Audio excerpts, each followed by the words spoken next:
जय श्री श्याम। आज मैं आप सब लोगों को एक 14 साल के बच्चे की कहानी सुनाना चाहता हूँ। ये बहुत समय पहले की बात है। महाभारत का युद्ध आरंभ होने वाला था। महाभारत का युद्ध कौरवों और पांडवों के बीच में लड़ा जाना था।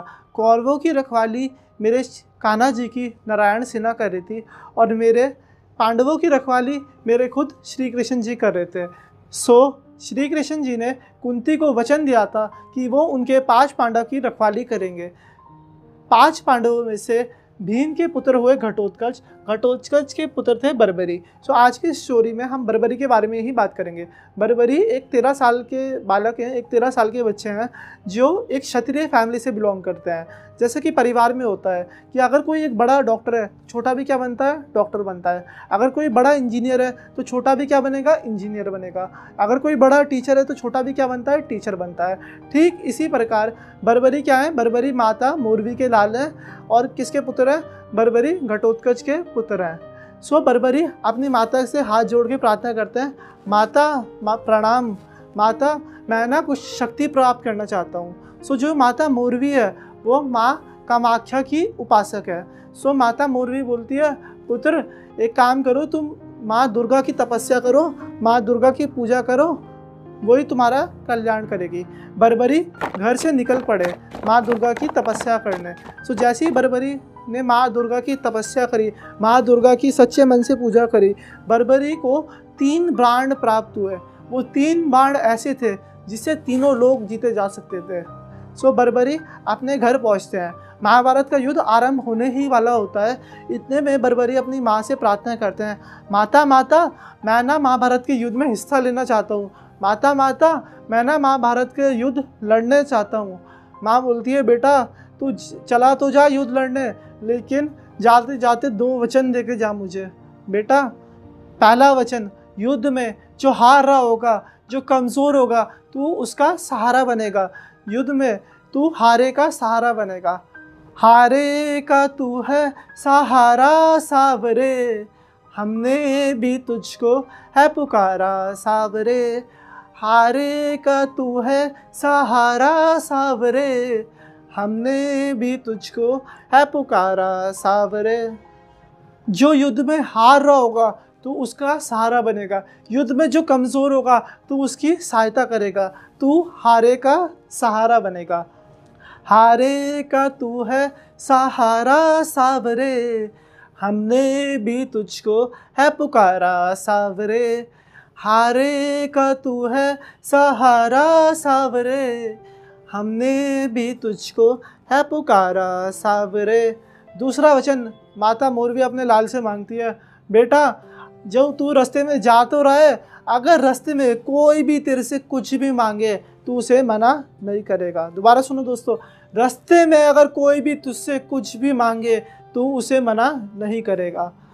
बर्बरी ने माता के सामने हाथ जोड़े, माता को प्रणाम किया, माता का आशीर्वाद लिया और चल पड़े युद्ध की ओर। बर्बरी जी की जो सवारी थी वो था नीला घोड़ा।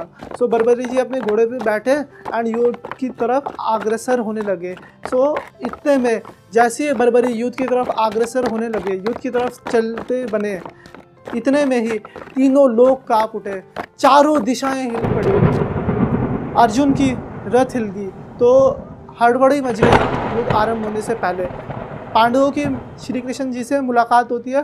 पांडव बोलते हैं, प्रभु ये कैसी हलचल है, अभी तो युद्ध आरंभ भी नहीं हुई है और मुझे ऐसा लग रहा है मैं पहले ही हार चुका हूँ, प्रभु आप ही कुछ कीजिए। तो श्री कृष्ण जी एक ब्राह्मण का रूप लेते हैं और बर्बरी के सामने आ जाते हैं और बोलते हैं, ओ बर्बरी सुनो। इतने में बर्बरी रुक जाते हैं। श्री कृष्ण जी बोलते हैं, ओ बर्बरी तुम कहाँ जा रहे हो? फिर बर्बरी बोलते हैं, प्रभु अगर आप मेरा नाम जानते हैं आपको ये भी पता होगा कि मैं कहाँ जा रहा हूँ। ब्राह्मण बोलते हैं, नहीं मुझे नहीं पता, तुम अपना परिचय दो, कौन हो तुम, कहाँ जा रहे हो? बर्बरी बोलते हैं, प्रभु मैं महाभारत के युद्ध में पार्ट लेने जा रहा हूँ, मैं महाभारत के युद्ध में हिस्सा लेना जा रहा हूँ। ब्राह्मण बोलते हैं, बालक तू इतना छोटा है, तेरी आयु कुल 13 या 14 वर्ष है, युद्ध तो बड़े लोग लड़ते हैं, तू युद्ध में ज़ख्मी हो सकता है, युद्ध में जाके क्या करेगा, तुझे तो खेल कूद करना चाहिए इस उम्र में।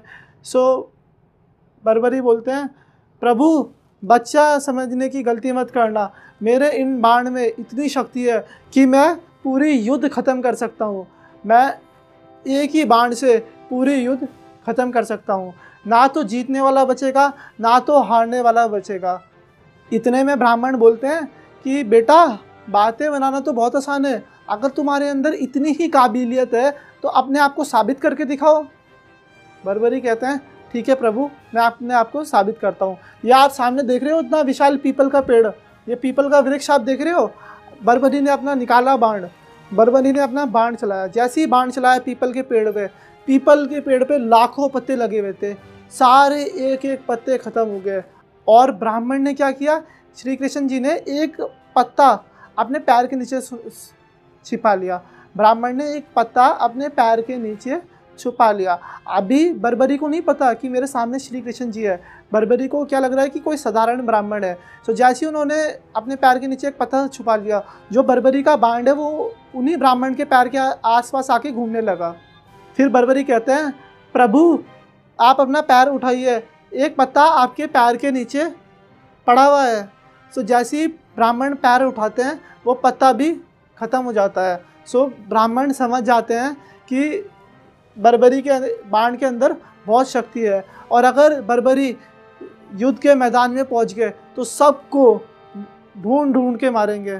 सो ब्राह्मण पूछते हैं बर्बरी, तुम मुझे एक बात तो बताओ, तुम युद्ध में किसकी तरफ से लड़ना चाहते हो, किसके सहयोग में लड़ोगे। बर्बरी माँ से जवाब देते हैं कि प्रभु, मैं अपनी माँ को वचन दे के आया हूँ कि जो भी हार रहा होगा मैं उसका सहायक बनूंगा, मैं उसकी सहायता करूँगा।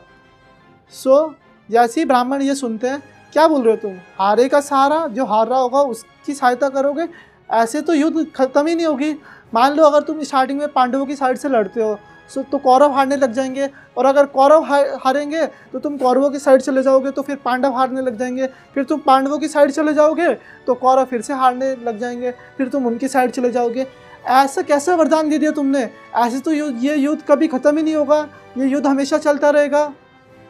बर्बरी ने प्रभु के सामने हाथ जोड़ दिए, प्रभु आप ही मेरा मार्गदर्शन करो, आप ही मुझे बताओ अब मैं क्या करूं, मैं अपनी माता को वचन दे के आया हूं।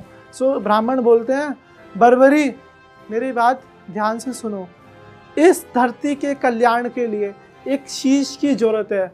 वो शीश किसी 3 महाबलियों में से एक का होना चाहिए। या तो वो श्री कृष्ण जी का हो सकता है, श्री कृष्ण जी का शीश नहीं ले सकते क्योंकि उन्हें ये युद्ध रचना है। या तो अर्जुन का हो सकता है, अर्जुन की बलि नहीं ले सकते क्योंकि उन्हें युद्ध में लड़ना है। तीसरा बर्बरी तुम्हारा, क्या तुम अपना शीश दान में दोगे। ब्राह्मण ये बर्बरी से बोलते हैं। बर्बरी ने जैसी ये बात सुनी ब्राह्मण की, बर्बरी थोड़ा चौंक जाते हैं कि ब्राह्मण ये क्या मांग रहे हैं। जैसे कि हमें पता है कि बर्बरी अपनी माता को वचन दे के आए हैं कि रास्ते में अगर कोई भी उनसे कुछ भी मांग ले तो वो मना नहीं करेंगे। बर्बरी हाथ जोड़ के कहते हैं प्रभु, मैं अपनी माता को वचन दे के आया हूँ कि रास्ते में अगर कोई भी कुछ भी मांग ले मैं उसे मना नहीं करूँगा। ये मोरवी का लाल आपको वचन देता है कि वो अपना शीश आपको दान में देगा। लेकिन प्रभु, जो शीश का दान मांग सकता है वो एक साधारण ब्राह्मण नहीं हो सकता। जो एक शीश का दान मांग सकता है वो एक साधारण मनुष्य नहीं हो सकता। प्रभु, पहले आप अपने असली रूप में आओ। ये मोरवी का लाल आपको वचन देता है कि ये आपको शीश दान में देगा। सो महाभारत के युद्ध में पहली बार मेरा मोर मुकुट बंसी वाला अपने विराज रूप में आया था। जय श्री कृष्णा। उसके बाद बर्बरी ने श्री कृष्ण जी को प्रणाम किया, निकाली अपनी तरकश में से तलवार और दे दिया शीश का दान खाटू वाले ने, और दे दिया शीश का दान खाटू वाले ने। सो बर्बरी ने अपना शीश का दान श्री कृष्ण जी को दे दिया। बर्बरी ने अपना शीश दान में दे दिया। सो श्री कृष्ण जी पूछने लगे, बर्बरी तुम्हारी कोई आखिरी इच्छा। बर्बरी बोलते हैं प्रभु, योद्धा हूँ, युद्ध लड़ने आया था लेकिन अब लड़ तो सकता नहीं, मैं युद्ध देखना चाहता हूँ। सो श्री कृष्ण जी क्या करते हैं, उस शीश को अमृत पिला देते हैं, जब तक युद्ध चलेगा तुम ये युद्ध देख सकते हो। और बर्बरी का शीश एक चोटी पे जाकर रख देते हैं। बर्बरी ने पूरी महाभारत की युद्ध देखी थी। सो ये युद्ध आरंभ होगी। अब युद्ध पांडवों और कौरवों के बीच लड़ी जानी थी। पांडव जीत गए। अब जैसे कि कोई घर में अच्छा काम होता है तो सब बोलते हैं कि ये मैंने किया, मैंने किया, मैंने किया, और कोई भी गलत काम हो जाता है तो बोलते हैं इसने किया, उसने किया। सो ऐसे ही 5 पांडव के बीच में अभिमान आ गया कि अर्जुन बोलने लगे युद्ध मैंने जिताई, दूसरे पांडव बोलने लगे कि युद्ध मैंने जिताई। उसके बाद जब उन सब ने सहमति से ये निश्चय किया कि हम श्री कृष्ण जी के पास चलते हैं, वही हमें बताएंगे कि युद्ध किसने चलाई। फिर श्री कृष्ण जी के पास पहुँचे पांडव, श्री कृष्ण जी से बोलते हैं, श्री कृष्ण जी, माधव आप हमें बताओ कि ये युद्ध किसने जिताई है। अगर आप हमें नहीं बताओगे हम तो आपस में ही मर जाएंगे, हम तो आपस में ही लड़कर मर जाएंगे।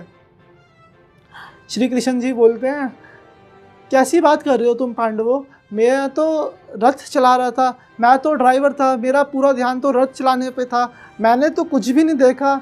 पांडव बोलते हैं, प्रभुदेव आप बता दो ना प्लीज़, आप हमारी इस समस्या का समाधान करो। श्री कृष्ण जी बोलते हैं, मैंने कुछ नहीं देखा, लेकिन एक शीश ऐसा है जिसने हर चीज़ देखी। सो पांडव और श्री कृष्ण जी हमारे बर्बरी जी के पास जा रहे थे, बर्बरी के शीश के पास जाते हैं। जैसे ही बर्बरी के शीश के पास पांडव और श्री कृष्ण जी पहुँचते हैं, शीश के मुंह से आवाज़ आती है, सुनो पांडवों, किस बात का अभिमान है तुम्हें। मैंने युद्ध में सिर्फ एक ही बंदे को लड़ते हुए देखा, वो है श्री कृष्ण जी। युद्ध में मारने वाले भी श्री कृष्ण जी थे, युद्ध में मार खाने वाले भी श्री कृष्ण थे, युद्ध में जीतने वाले भी श्री कृष्ण थे, युद्ध में लड़ने और हारने वाले भी श्री कृष्ण जी थे। अर्जुन, जिस चीज़ का तुम अभिमान करते हो, जब तुम लड़ रहे थे, जब तुम तलवार चढ़ा रहे थे, तुम्हारी तलवार के आगे श्री कृष्ण जी का सुदर्शन चक्र घूम रहा था। मैंने पूरे युद्ध में श्री कृष्ण जी के सुदर्शन चक्र के अलावा कुछ नहीं देखा, सिर्फ और सिर्फ श्री कृष्ण जी का सुदर्शन चक्र चलते हुए देखा। और दोस्तों, श्री कृष्ण जी को ये बात इतनी ज़्यादा पसंद आ गई कि उन्होंने वरदान दे दिया, बर्बरी तुम्हारे इस शीश को मैंने अमरता का वरदान दिया था महाभारत का युद्ध देखने के लिए, जाओ मैं तुम्हारे शीश को दोबारा से सदैव अमरता का वरदान देता हूँ। तुमने अपनी माता को वचन दिया था कि जो भी हार रहा होगा तुम उसका सहारा बनोगे, तुम हारे का सहारा बनोगे। जाओ बर्बरी, कलयुग में जो भी व्यक्ति हार के तुम्हारे दर पर आएगा तुम उसका सहारा बनोगे, जो भी व्यक्ति तुमसे कुछ भी मांगेगा तुम कभी उसे मना नहीं करोगे, तुम हारे का सहारा बनोगे। कलयुग जैसे ही आरंभ होगा मेरी सारी 16 की 16 कलाएँ तुम्हारे इस शीश में आके विराजित हो जाएगी। अगर कोई प्रेमी शाम पुकारेगा और उसकी सेवा और उसकी मदद अगर ये मोर मुकुट बंसी वाला, ये वृंदावन वाला शाम नहीं कर पाया तो उसकी मदद ये खाटू वाला शाम करेगा। जैसे ही कलयुग आगे की तरफ बढ़ेगा, जैसे ही कलयुग आगे बढ़ेगा तुम्हारी मान्यता घर घर में प्रसिद्ध होगी, घर घर में तुम्हारी पूजा होगी बर्बरी। दोस्तों, प्रत्यक्ष को प्रमाण की ज़रूरत नहीं है। आप 20 साल पहले का समय देखो, तब कितने लोग शाम को जानते थे, और आज ये समय देख लो, और आज से आने वाले 20-30 साल में, 10 साल में देखना आप कि शाम हर घर घर में पूजा जाएगा। जय श्री श्याम, जय श्री श्याम। सो गाइज़, अब आपको पता लगा कि कौन है ये खाटू श्याम, कौन है ये हारे का सहारा। बाबा श्याम बर्बरी जी को हारे का सहारा क्यों बोलते हैं, बर्बरी जी को 3 बाणधारी क्यों बोलते हैं। एंड अगर आपको ये कहानी अच्छी लगी है सो कमेंट सेक्शन में जय श्री श्याम लिख देना दोस्तों, और ये कहानी आगे फॉरवर्ड करो ताकि हर एक श्याम प्रेमी, हर एक व्यक्ति बर्बरी के बारे में जान सके, मेरे खाटू वाले श्याम के बारे में जान सके। जय श्री श्याम। दोबारा दोस्तों एक बार मेरे साथ आप भी बोलना, हारे का तू है सहारा सावरे, हमने भी तुझको है पुकारा सावरे, हारे का तू है सहारा सावरे, हमने भी तुझको है पुकारा सावरे। जय श्री श्याम।